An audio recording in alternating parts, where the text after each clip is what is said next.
السلام علیکم ورحمۃ اللہ وبرکاتہ۔ میں ہوں ساجد گل اور آپ دیکھ رہے ہیں ساجد کی دنیا، جس میں ہم قرآن و سنت کی روشنی میں اپنی زندگی بہتر بنانے کی کوشش کرتے ہیں۔ ہمارے آج کے درس حدیث کا عنوان ہے وضو کا انعام۔ اعوذ باللہ من الشیطان الرجیم، بسم اللہ الرحمن الرحیم۔ عن عمر بن الخطاب رضی اللہ عنہ قال قال رسول اللہ صلی اللہ علیہ وسلم ما منکم من احد یتوضأ فیبلغ او فیسبغ الوضوء ثم یقول اشہد ان لا الہ الا اللہ وان محمدا عبدہ ورسولہ الا فتحت له ابواب الجنۃ الثمانیۃ یدخلها من ایہا شاء۔ حضرت عمر بن خطاب رضی اللہ عنہ سے روایت ہے کہ نبی کریم صلی اللہ علیہ وسلم نے فرمایا کہ جو کوئی تم میں سے وضو کرے اور پورے آداب کے ساتھ خوب اچھی طرح وضو کرے اور مکمل وضو کرنے کے بعد کہیں اشہد اللہ الہ الا اللہ و اشہد ان محمد عبدہ ورسولہ، تو لازمی طور پر اس کے لیے جنت کے 8 دروازے کھل جائیں گے، وہ جس دروازے سے بھی چاہے گا جنت میں جا سکے گا۔ وضو کرنے سے بظاہر تو ہمارے ظاہری اعضاء کی صفائی ہوتی ہے، اس لیے بندہ مومن جب وضو کرے تو محسوس کرتا ہے کہ اس نے اللہ کے حکم کی تعمیل کی ہے۔ اعضائے وضو تو دھو لیے ہیں اور ظاہری طہارت اور صفائی کر لی، لیکن اصل گندگی ایمان کی کمزوری اور اخلاص کی کمی اور اعمال کی خرابی ہے۔ اس احساس کے تحت وہ کلمہ شہادت بھی پڑھ لیتا ہے تاکہ ایمان کی تجدید اور اللہ کے خالص بندگی کا عہد کرتا ہے۔ اس نتیجے میں اللہ تعالیٰ کی طرف سے اس کے لیے ایک تو کامل مغفرت کا فیصلہ کیا جاتا ہے، اور اس کے نتیجے میں جیسا کہ حدیث میں فرمایا ہے کہ اس کے لیے جنت کے سارے دروازے کھول دیے جاتے ہیں۔ مراتب اور درجات کے اعتبار سے جنت کے 8 حصے ہیں، چنانچہ اس حدیث میں 8 دروازوں کا جو ذکر کیا گیا ہے ان سے حقیقتاً دروازے مراد نہیں،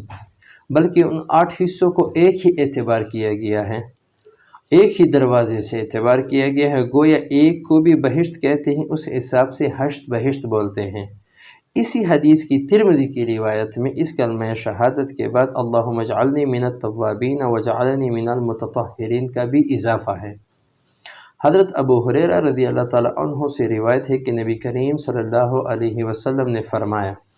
کہ میری امتی قیامت کے دن بلائے جائیں گے تو وضو کے اثر سے ان کے چہرے، ہاتھ اور پاؤں روشن اور منور ہوں گے، بس تم میں سے جو کوئی اپنی وہ روشنی اور نورانیت بڑھا سکے اور مکمل کر سکے تو وہ ایسا ضرور کرے۔ وضو کا اثر اس دنیا میں تو اتنا ہی ہے کہ انسان کے چہرے اور ہاتھ اور پاؤں کی دھلائی اور صفائی ہو جاتی ہے، اور اہل ادراک اور اہل معرفت کو ایک قسم کی نشاط بھی مل جاتی ہیں باطنی لحاظ سے۔ لیکن جیسا کہ رسول اللہ صلی اللہ علیہ وسلم نے اس حدیث میں فرمایا ہے، قیامت میں وضو کا مبارک اثر ایک یہ بھی ہوگا کہ وضو کرنے والے آپ کی امتیوں کے چہرے،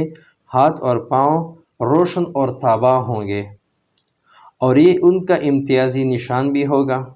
پھر جس کا وضو جتنا کامل ہوگا ان کی یہ نورانیت اسی درجے کی ہوگی، اس لیے حدیث کے آخر میں نبی کریم صلی اللہ علیہ وسلم نے فرمایا کہ جس کسی سے بھی ہو سکے وہ اپنی اس نورانیت کو بڑھائے۔ شبیب بن ابی روح نے رسول اللہ صلی اللہ علیہ وسلم کے ایک صحابی سے روایت کی ہے کہ حضور صلی اللہ علیہ وسلم نے ایک دن فجر کی نماز پڑھی اور اس میں آپ نے سورہ روم کی تلاوت شروع کی، تو آپ کو اس میں اشتباہ ہو گیا اور خلل میں پڑ گئے۔ جب آپ نماز سے فارغ ہو چکے تو آپ صلی اللہ علیہ وسلم نے فرمایا بعض لوگوں کی یہ کیا حالت ہے کہ ہمارے ساتھ نماز میں شریک ہو جاتے ہیں اور طہارت یعنی وضو اچھی طرح سے نہیں کرتے، بس یہی لوگ ہمارے قرآن پڑھنے میں خلل ڈالتے ہیں۔ معلوم ہوا کہ وضو وغیرہ اگر اچھے طریقے سے نہ کیا جائے تو ان کے اتنے برے اثرات پڑتے ہیں کہ اس کی وجہ سے قرآن پاک کی قرأت میں بھی گڑبڑ ہو جاتی ہیں،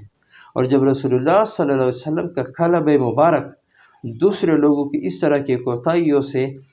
اتنا متاثر ہوتا ہے تو ہم عوام کا تو شمار کسی کاتی میں بھی نہیں ہے۔ اس حدیث سے بڑی وضاحت کے ساتھ یہ بات معلوم ہو گئی کہ انسانوں کے دلوں پر ساتھ والوں کی اچھی اور بری کیفیات کا اس قدر اثر پڑتا ہے، اور اس کا سب سے زیادہ ادراک اور فہم اہل صوفیہ کو ہوتا ہے۔ حکیم علامت حضرت تھانوی قدس سرہ تحریر فرماتے ہیں کہ وضو انسان کو ظاہری اور باطنی گناہوں اور غفلت ترک کرنے پر آگاہ کرتا ہے۔ اگر نماز بغیر وضو کے پڑھنی جائز ہوتی تو انسان اسی طرح پردے غفلت میں پڑا رہتا اور غافلانہ انداز میں نماز ادا کرتا۔ انسان دنیاوی ہجوم میں پڑھ کر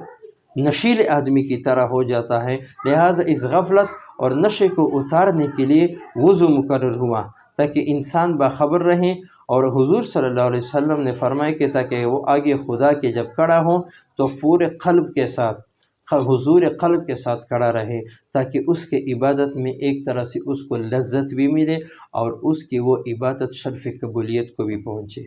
اللہ تعالی ہم سب کو نبی کریم صلی اللہ علیہ وسلم کی خود بھی سچی محبت سیکھنے اور اپنے بچوں کو بھی سکھانے کی توفیق عطا فرمائے، اور آج کے جو حدیث ہم نے درس میں پڑھی، اللہ تعالی ہمیں اس پر عمل کرنے کی توفیق عطا فرمائے۔ وآخر دعوانا ان الحمد للہ رب العالمین۔